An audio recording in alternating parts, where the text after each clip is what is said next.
Okay. Welcome to a special Chinese New Year episode of Nadi Digital Economy Malaysia. My name is Karamjit Singh, and which is why I'm in the very, very bright, red, strong red color, and we're hoping for a strong year. And of course, one of the strongest animals and symbols in the Chinese zodiac is the tiger, which is why Dzof is proudly attired in his, a Zoo Negara special edition t-shirt, which I'm extremely envious of. And I actually went online to look, and they do not have their store online. Oh, no. Shame on them. And actually, the Zoo Negara website looks like it was built by somebody in the early year 2000s. I'm going to email them to say that my 15-year-old son will build a website for them for free. Please stop embarrassing the country. So anyway, with that, let's move on to, because we're talking about accelerating Malaysia's digital economy, let's move on to a story that you'll only find on Digital News Asia. And that is because every 2 years since the year 2014, we produce a print magazine where we highlight 50 individuals, and I'm going to just put it up here, that we call our Digerati50. Okay, get it straight, right? Okay. We call our Digerati50.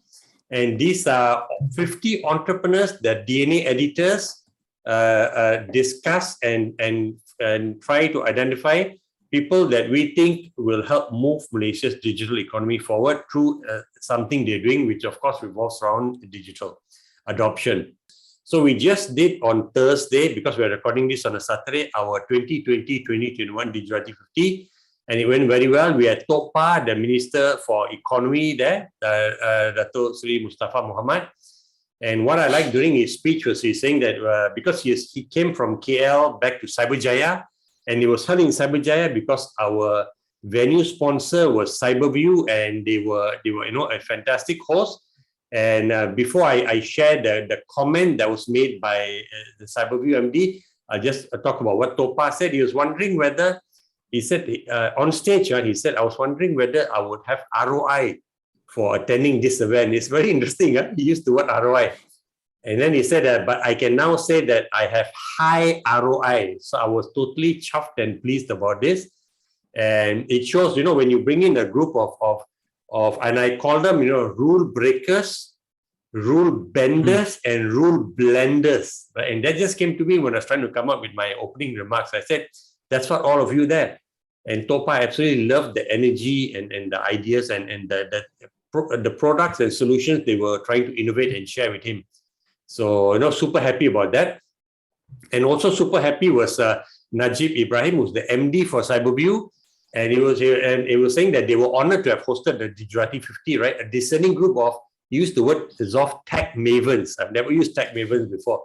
Right? Selected among others for their potential in creating digital disruption, driving innovation, and affecting positive change, right? Which is what we aim to do. Which is why our subhead for the Digerati 50 is the ones who will help shape Malaysia's digital economy. And we've had the same tagline since 2014.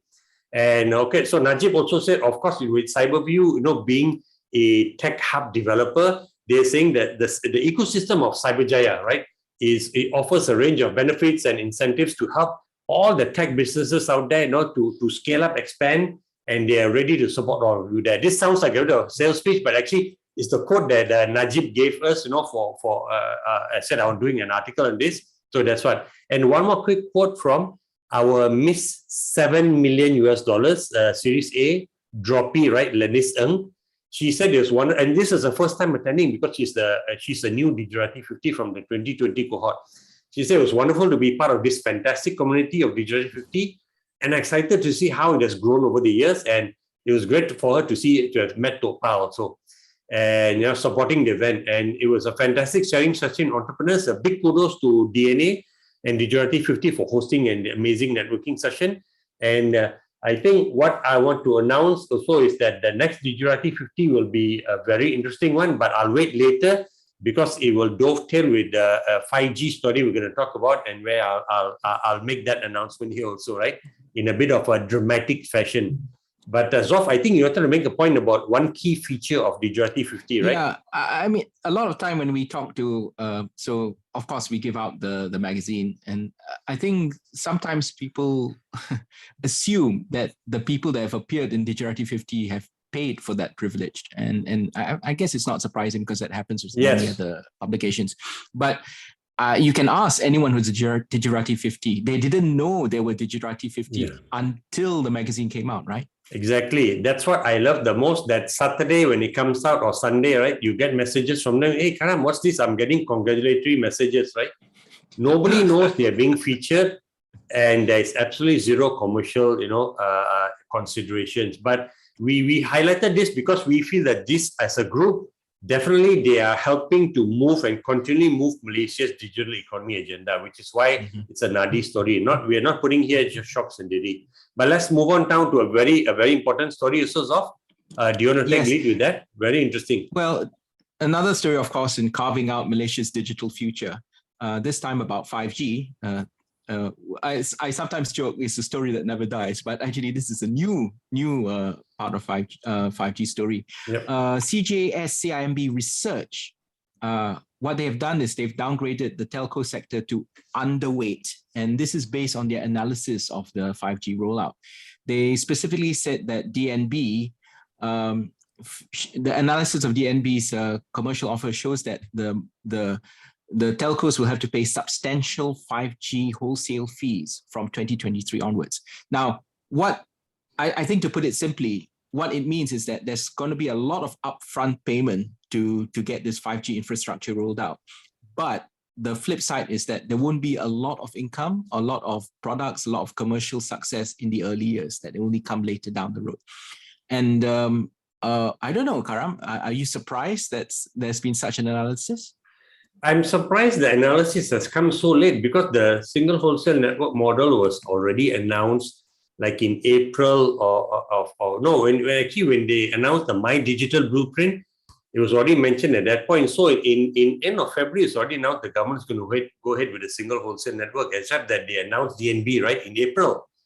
So this is surprising, but analysis is good. They're basing on projections and based on how much DNB will charge. And it's all fair to put it out there, but I think they seem to be taking quite a very, very conservative, right, estimation of how demand will grow, because that is the key question.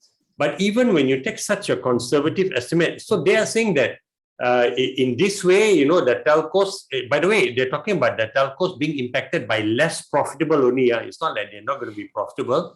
They're just going to have to be paying higher upfront fee.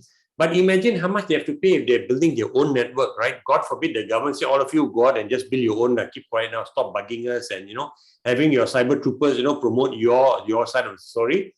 Or it says that, okay, let's have two networks, one you guys own and one DNB carries on, which we want to do demand driven. But they'll dramatically impact the business model, the financial projections of DNB. Although DNB's business model is cost recovery, but they're going to the market to raise money. The government's not giving them $5 billion to roll out the network, right? They're going to be using the cash they get from the telcos to build the network, which is why to put another nail into that argument that, hey, government is pumping out billions for this. No, government is not. I think the government is only putting out 500 million as startup capital for DNB to start running first, right? So anyway, that's going to severely affect their ability to raise money from the market. If you're going to have two networks, so that maybe the worst case scenario is that all of you roll out your own network. I know Maxis is going to roll out first.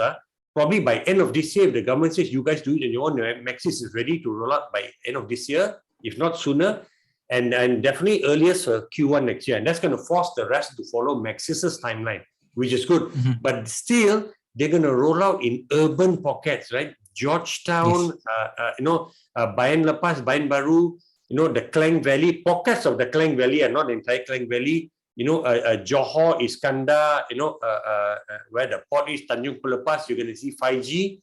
Nowhere else, no, and maybe the Prime Minister of the day, his constituency, you may see a 5G, rollout there, and that's it. And which means, when are we going to get 5G? Whereas countries like in Thailand, right, we wrote a story about there's the first 5G hospital. Indonesia has rolled out, Philippines, And of course, we're talking of pockets, right? Vietnam, Bangladesh, even. When are we going to see a demand-driven, even not just mass, but even decent, coverage? We're not going to see it for a long time. And I think my heart cries out for Malaysia, and I'm going to partner with Namawi, who is our most talented, rebel rap artist, and I'm gonna co-create a song that's called, "Don't Cry for Me 5G," because it's woe and behold, we're not going to see 5G for a long time. It's going to be a disaster for Malaysia's competitiveness if you don't tick the box for foreign investors coming in to say that they've got, fast 5G. So to me, this even makes the case that it should be a demand-driven network powered by the government. And when they talk about they don't see much demand and there's no killer app, so this nicely lends me to introducing the killer app that I think one of the killer apps that's going to happen. So I honestly totally cannot see anything now. But this because I brought this up because the next Digerati50 networking session is going to happen in the Omniverse. Okay, we're going to select 40 of our Digerati50 entrepreneurs and we're all going to meet in the Omniverse. And I announced this during the event also. If you read the article, you can see that there. It's going to be exciting. This may not be the killer app, okay? I think we're past the killer app, which is a 2000 buzzword for 3G. But you're definitely going to see a lot more, content coming that will need you to require higher bandwidth. The pipes have to be faster. And you're going to start seeing 5G, not goggles, but glasses for gaming. Look, Microsoft just paid like 20 plus billion, right, for Activision. So you're absolutely going to see a bigger play now. At first, it was just like Facebook, and one of the two leading, maybe gaming companies powering the 5G space, and Steam, the likes of Steam. But now Microsoft has firmly put its hat in the ring to say that even in consumer, virtual reality, we're going to be a strong player. So this is going to further accelerate the demand. 5G is going to be one of the key apps that everyone will want to have on their phone. They want to have that network, and it's going to be a very much urban, but 5G, gaming is popular everywhere, right? You're going to see pockets all over the country demanding, crying out for 5G. So the demand, I think, will come faster than people are projecting. That's all I'll say about this. To me, this report makes it more. I'm more convinced that we need DNB even more so. Okay, I mean, my only comment is to say that it is kind of like a chicken and egg situation, and I think I agree that if you do it the other way, as it were, it will be a slower rollout, and we have to really ask ourselves the question: are we okay if it's a slower rollout? Totally not, man. Really, my song, do you want to get hit by? Although I will personally benefit lucratively from this, because I guarantee you, the song "Don't Cry for Me 5G" is going to be a global hit. Okay. Okay, and watch out for the NFT of that, to drop, man. Shall we move on to the next story, Karam? Yes, I am. But I'm excited now, man. Guys, please, government, please give it to the telcos to roll out, because I want to come out with my song with Namawi. I want to be rich, filthy rich.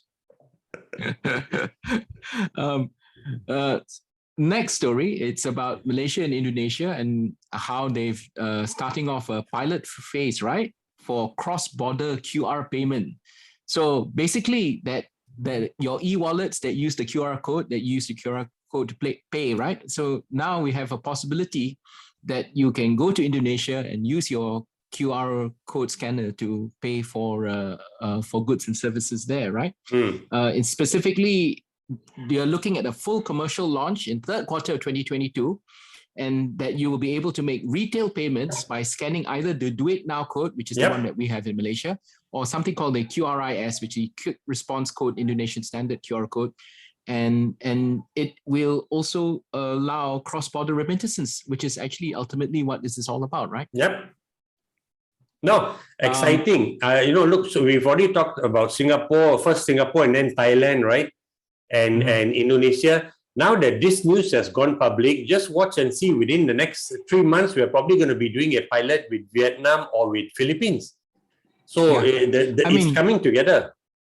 Yeah, I mean, this is it's not quite an ASEAN standard for QR No. codes, but the interoperability hopefully will work very well. Definitely, I mean, you can come up because the countries, I think they want to see it work, right? So, but you are making an interesting point that you thought money lenders are going to get hit, right?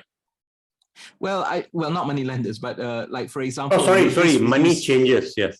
Yeah, whether this will reduce the reliance on you having to change currency, right, to go to a different country, right? And I mean, because obviously, if you have a credit card, you can already travel all around ASEAN and then pay for stuff using a credit card. But okay, now these are guys who don't own a credit card, but they own handphones. Is this going to be a game changer for them? I think this is the question now. Yeah. Like, for me, I think it will make a big difference, but we will see next year. I guess that's when we'll start seeing. Correct. I think the only thing I don't like about this is I think people who own credit cards will not want to use QR codes because then the government will know, right, every time you're making a transaction, and it's all about harvesting data. So I personally would, although I've got nothing to hide, I definitely do not want to know, do not want to have the government know that Karamjit was in Jakarta and he visited a dangdut pub or, he went for massage, right? Absolutely not. Next story. Yeah. Come to wait. I wouldn't want my wife to know also. Okay. Anyway, next story. Yes, very important. Okay. So this is Fabian Biga, the CEO of My Digital, was speaking at. He was one of the many speakers at the My FinTech Week, right, 2022, held by Bank Negara. Kudos to Bank Negara for hosting this, conference and trying to make it more interesting year by year. And they partnered with 1337 Bikesh Lakshma to do that also. Well done. And Fabian was one of the speakers, and he was sharing a report by Mampu, right, which said that there is a target for to provide cashless payments by the option. He said all ministries are supposed to have option of providing cashless payment by the end of this year. Although it has not been adopted at state level, we leave it that for another day. But so far, 57 out of the 300 over, right, agencies have already gone offered this payment by July of last year. So probably it's a bit more, and we'll obviously see a lot more by the end of this year. Although they say by the end of this year, all of them have to. So there's definitely a race going on. I will try to get update information from Fabian as soon as I can about by June of this year, right, to see how many hundreds out of the 300 are already offering a payment, not going all cashless, right, just offering the option of that. Yes. And again, this is in the blueprint of our digital economy, also My Digital, and they actually envision Malaysia to be a leading government at that point, right, in offering digital payments to its residents. So even if we are not also, guys, let's just get going with this and make sure every ministry offers that. Now, let's move on to an interesting report done by a VC out of Singapore that Dzof is going to lead this. All right. So there is a new report by a company called Momentum Works that looks at the demand of food delivery services in Southeast Asia. And you will not be surprised there was strong growth in this area. It's now become, I guess, the norm for people to get food deliveries. Specifically in Malaysia, when they look at the market share, Food Panda, 49%, Grab Food, 48%, Shopee Food, 3%. So basically, if you're not Food Panda or Grab Food, who are you, right? Are you going to even have a chance to play in this space? Yeah, but Boost is now playing in the space, right? They're offering Boost Makan. So maybe by the end of this year, I think that could change because Boost is making a serious effort to go into this space. But we'll leave that for another day. Just some latest information. I mean, Maybank are also making a play in this space. AirAsia making a play in this space. So there you go. I mean, the good news for all these companies is that both Malaysia and Thailand showed the strongest growth in the last year. So in terms of potential to grow, Malaysia is up there. But man, it's going to take a bit of effort to knock either Food Panda or even harder, I think, Grab. Not a bit. That is an understatement. It's going to take a huge amount of effort, but I think these players coming in, they know that and they're willing to because they see value in it. So very interesting, for Grab, especially because being a listed company, you've got analysts in the US looking at passing through its quarterly report. So I think that the biggest challenge will be faced by Grab then with these challenges coming with well-funded challenges. Yes. And the benefit though, what I love about this, Dzof, is that the merchants are going to benefit. Because when newcomers come in, you're telling the merchants, I'm going to take less of a percentage cut from you. Merchants are going to love that. So merchants benefit, wonderful. So carry on, guys, compete and innovate, and try to offer value to the customers and to the merchants. So, I mean, what do I think? I mean, this is great for the consumer, right? If everyone sees Malaysia as a growth growth economy, as it were, for food delivery, and we have two big players who are each fighting to be the top, and then you have a lot of small players trying to make their way. I think right now it'd be good for the consumer, but how long that will last, I don't know. That's the question. Hey, as long as it's going to last for at least a good 3-4 years, so I think this is good. So looking forward to the competition between the big players, right? Yes. And by the way, I'm not supporting Boost just because I'm wearing red. I mean, their color is red, right? But anyway, with that, look, we're going to end the show now. We're already past like 20 minutes. We're going to do some editing to tighten it, I hope. Wishing everyone again a very wonderful and merry, prosperous. Chinese prefer prosperous to merry. Prosperous Chinese New Year. Kong Yi Fat Choi, Dzof? Yes. Happy New Year. Okay. See you again next week.